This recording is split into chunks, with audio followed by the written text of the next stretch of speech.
ஒரு 83 வயது பாட்டி படுக்கையில் படுத்துக்கொண்டே தன்னுடைய 87 வயதான கணவரிடம் கூறினார், இங்க பாருங்க, நான் ஜன்னலுக்கு வெளியே பார்த்தேன், கராஜ் லைட்டை அணைக்கவில்லை என்று நினைக்கிறேன், நீங்கள் போய் அந்த கராஜ் லைட்டை ஆஃப் பண்ணிவிட்டு வாருங்கள் என்றார்.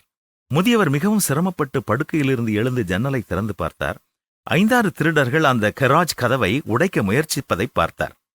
பெரியவர் அங்கிருந்து அருகில் உள்ள காவல் நிலையத்தை போனில் அழைத்தார். ஹலோ, எனது முகவரியை எழுதிக் கொள்ளுங்கள். வீட்டில் நாங்கள் 2 வயதான கணவன் மனைவி மட்டுமே இருக்கிறோம். இப்போது 5 அல்லது 6 திருடர்கள் எங்கள் கராஜ் கதவை உடைத்துக் கொண்டிருக்கிறார்கள். ஒரு போலீஸ் குழுவை உடனடியாக அனுப்புங்கள். மறுபக்கத்திலிருந்து காவல் அதிகாரியினுடைய குரல் வந்தது. உங்கள் முகவரியை குறித்துக் கொண்டோம். எங்களிடம் தற்போது காவலர்கள் யாரும் இல்லை. நாங்கள் ஒரு போலீஸ் டீமுடன் தொடர்பு கொண்டவுடன் அவர்களை உங்கள் வீட்டிற்கு அனுப்பி வைக்கிறோம். இதை கேட்டவுடன் பெரியவர் ஏமாற்றமடைந்தார். ஆனால் மறுபுறம் அந்த கார் ஷெட்டினுடைய பூட்டை உடைக்கும் பணியில் திருடர்கள் மும்முரமாக தொடர்ந்து ஈடுபட்டு வந்தனர்.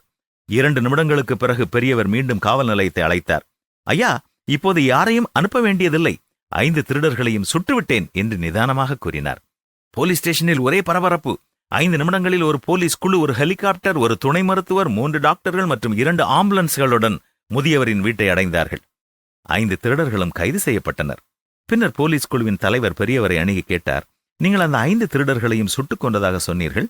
ஆனால் இப்போது நாங்கள் அவர்களை உயிரோடு பிடித்துள்ளோமே. முதியவர் பதிலளித்தார். இதை கேட்டவுடன் அந்த போலீஸ் குழுவினர் அதிர்ச்சி அடைந்தார்கள்.